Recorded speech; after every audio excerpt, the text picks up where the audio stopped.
Summer ने अपने पालतू चिंपांजी लेमन को शो के लिए अपने क्लास में लेकर आया था, लेकिन उसे देखते ही टीचर जोर से चिल्लाई, ये बहुत खतरनाक है, ये किसी पर भी हमला कर सकता है। समर ने लेमन की तरफ देखा, वो तो बड़े आराम से चश्मा लगाकर सेब खा रहा था। समर ने टीचर को पूरा भरोसा दिलाया कि वो बिल्कुल शांत है और वो कुछ नहीं करेगा। लेकिन तभी क्लास के एक लड़के ने अपना बैग खोला और बोला, मैं साबित करके रहूंगा कि ये जानवर खतरनाक है। उसने एक भारी टेक्स्ट बुक पूरी ताकत से लेमन के सर पे मार दी। तब लगते ही लेमन का चश्मा जमीन पर गिर गया। वो दर्द से चिल्ला उठा और डर के मारे रोते हुए तुरंत समर के पीछे छिप गया। उसने अपने सेब को छाती से लगा रखा था और वो बुरी तरह से कांप रहा था। समर ने सबसे कहा, देखो वो बिल्कुल खतरनाक नहीं है। लेकिन क्लास का कोई भी इंसान सुनने को तैयार नहीं था। सब दरवाजा की तरफ इशारा करते हुए चिल्लाने लगे, हमें अपनी क्लास में ऐसा पागल जानवर नहीं चाहिए।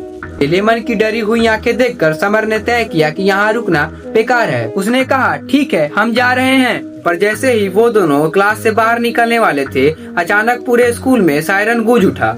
लॉकडाउन, ये कोई मॉक ड्रिल नहीं है, तुरंत छिप जाओ। तभी गलियारे से बंदूक में गोली लोड होने की आवाज आई और समर का खून जम गया। पूरी क्लास में अफरा तफरी मच गई। सब शोर मचाते हुए अपने अपने डेस्क के नीचे छिप गए। लेमन डर के मारे समर की छाती से लिपट गया और वो दोनों भी छिपने के लिए भागने लगे। तभी क्लास के दरवाजे का हैंडल हिलने लगा। एक के बाद एक गोली दरवाजे के पार होने लगी और एक गोली तो सीधे टीचर के सिर के ठीक पास खिड़की पर आकर लगी। कोई जोर से चिल्लाया, आज हम सब मर जाएंगे। दरवाजे का लॉक टूटने लगा था। समर आंख बंद करके लेटे हुए यही सोच रहा था कि बस अब सब खत्म। लेकिन तभी लेमन ने उसके छाती से छलांग लगा दी। समर चिल्लाया, लेमन नहीं, पर वो तो अब दरवाजे की तरफ दौड़ चुका था। दरवाजा टूटकर खुला और शूटर अपनी उंगली ट्रिगर पर रख के अंदर आया। लेकिन इससे पहले कि वो कुछ समझ पाता, लेमन हवा में था। एक चिंपांजी को गले में चैन पहने अपनी तरफ उड़ता देख शूटर की आंख फटी की फटी रह गई। उसने बंदूक तानने की कोशिश की, लेकिन लेमन का मुक्का सीधे उसके माथे पर जाकर लगा।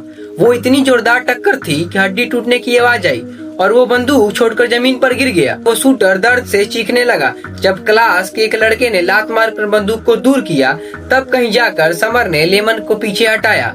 शूटर जमीन पर अधमरा पड़ा हुआ था और जो क्लास कुछ देर पहले लेमन को बाहर निकाल रही थी, आज वही पूरी क्लास लेमन को स्कूल का सच्चा हीरो और एक लेजेंड मान रही थी।